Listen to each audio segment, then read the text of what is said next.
Hi guys, Esmo here. In the last video we randomly generated a build and we got a Burning Arrow Inquisitor through my POE Roulette random build generator tool, which you can find in the description of this video as well.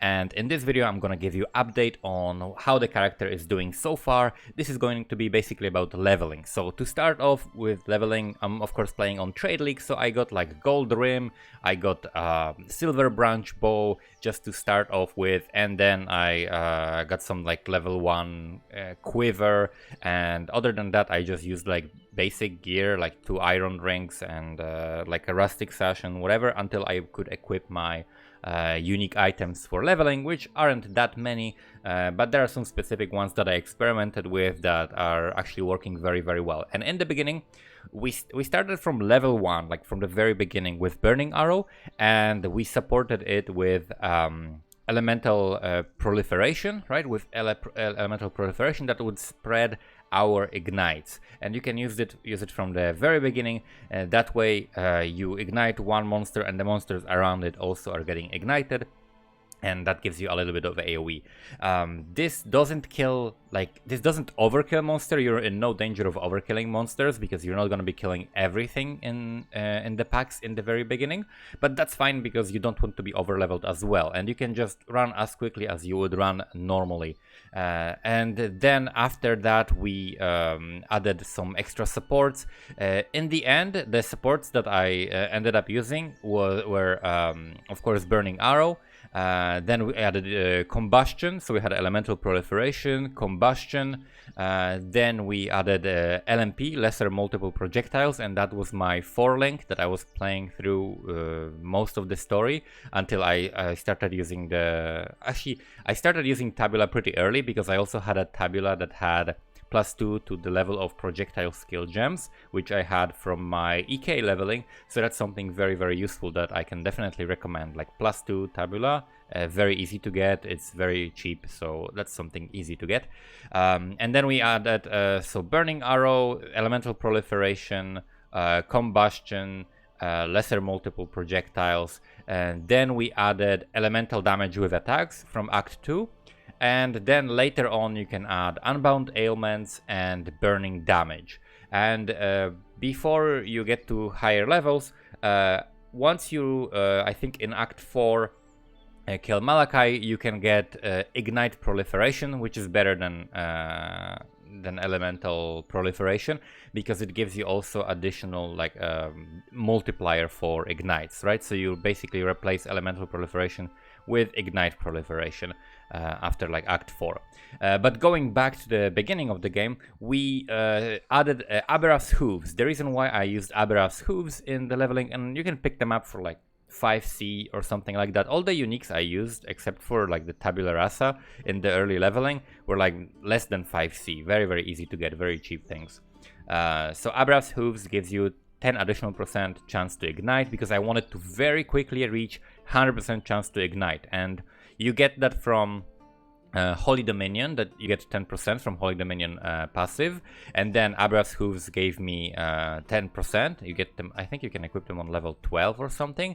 Then Burning Arrow of course has 50, so we are already at what, 70, right? We are at 70.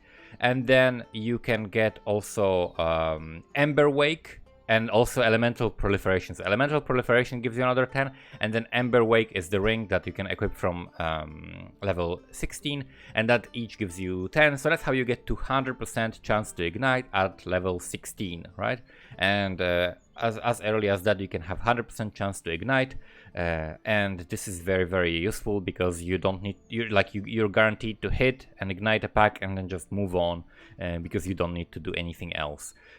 So the Ember Wakes also have a thing that makes your ignited enemies burn 50% slower, but you can inflict an additional ignite on enemy, and this has a very cool synergy with lesser multiple projectiles because you will hit 3 monsters next to each other, and then the ignites will proliferate from them, giving, for example, a monster in the middle, let's say there is like a rare in the middle, you will automatically instantly put 3 ignites on them because of that. Because the ignites from other monsters that you hit with LMP will proliferate. And then As soon as you can, I guess, you get Penetrating Arrow Quiver.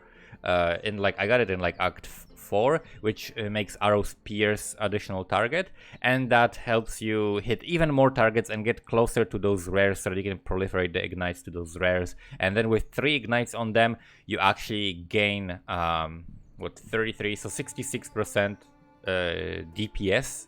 If you have like ignites burn 50% slower, right? So if you get the Ember Wake that is rolled well with like 50% slower ignite, and they're very cheap. They're very cheap. There's like few C. Then you can do a lot of damage with these ignites, and it actually helps your single target because you're gonna stack it, and with Burning Arrow you also stack up to 5 times, so you want to hit multiple times anyway, and that actually increases your DPS quite significantly. So early on and throughout the actually entire playthrough, I had pretty good damage. I was using, in terms of the bows, I was using the Silver Branch. Then after that I was using the other bow, what is it called? Let me check quickly.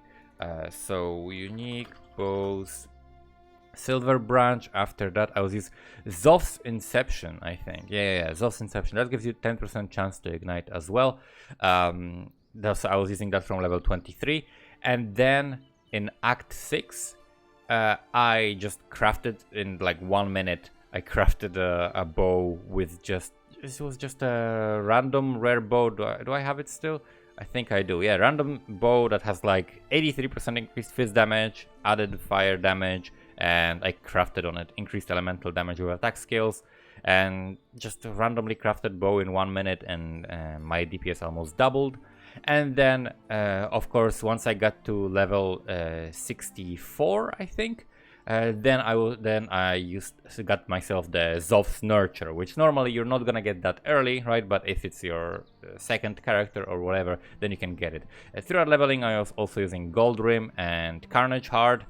Carnage Heart is great because it gives you the all elemental resistances, increased damage while leeching, which we leech through other sources, and then also a lot of attributes, because this character can struggle on Dex naturally, because we are an Inquisitor, so we are as far away from Dex as you can get. That's why we're picking up all the agility 30 Dex nodes, as agility, expertise. We're picking up all the like precision, versatility, the 20 Dex nodes. So we're picking up all of these Dex nodes and getting some Dex on gear, and that is enough to get us by. In terms of the passive skill tree, I went first to like the Discipline and Training Life through like Elemental Damage. Elemental Damage is great early on. Then we get Holy Dominion, Devotion, and then we go to Divine Judgment. So early on you rush to Divine Judgment, which is 50% increased elemental damage, which helps your ignites. You also can pick up Divine Fury, and then we loop around to get Elemental Overload. And Elemental Overload is massive, it scales our ignites as well. And then we pick up all of the fire damage, chance to ignite wherever we can get it, like fire damage over time multiplier, and life, right? We get the big life wheel next to Scion, and that's pretty much it. Also, as soon as you get to like Blood Aqueducts and you start using like, as soon as you actually start using Zoph's Nurture, because of the fact that it's a 7 link, you know, you have like the regular 6 links plus Ignite Proliferation, and that Ignite Proliferation also will add the mana multiplier to your skill. So that's why definitely you want to pick up like Tireless, which is the life plus reduced mana cost of skills wheel. Then you also want to pick up Quick Recovery later on for mana regeneration, and I also pick up Deep Thoughts for extra mana regeneration. Mana regeneration without investing a couple of points into it on the tree will be a very big problem, and you're gonna need to have some sort of mana leech, which is very hard to get super early on, or a flask, which I definitely don't want to sacrifice a slot for that. So let me show you how the character looks like now after all of that leveling. So as you can see, I'm using the Zoph's Nurture, and I'm running Burning Arrow, Lesser Multiple Projectiles, which for single target I can switch with Deadly Ailments. And actually, maybe I should... The problem with not running LMP is that you might miss the target, right? So you definitely want to have LMP or some other sources of extra projectiles, like from your quiver you can have extra projectiles, you can have Dying Sun Flask, Later on, I bet I'm gonna have something like that and just not have LMP at all. But for now, this is fine. Because I haven't done a single map yet. This is a character that just finished the story, right? This bow is really overpowered for this stage of the game, but later on it's probably gonna fall off. Unbound ailments, combustion, elemental damage with attacks, and burning damage. Then we have still these 2 Ember Wakes, which gives me, extra ignites. I'm still wearing Abra's Hooves. I'm still wearing like random Rustic Sash from early on, some random gloves. Carnage Heart, some random chest that has like life and res, gold rim, and penetrating arrow quiver. That's all of the rare gear you have. Like I just crafted and like rolled a couple times, like couple orcs, and that's what I got, and crafted some extra thing on it. And for flasks we have like bleed removal, curse removal, whatever, right? Just like regular flasks. In terms of the passive skill tree, I rerouted to here a little bit to go away from this to get some extra points, because I needed extra points to pick up like deep thoughts, to go to quick recovery. I needed to go to here, so going through this gives me this point that I need to use anyway to get to here. I could go like through this, but going through this gives me the extra dex, and I need the extra dex, right?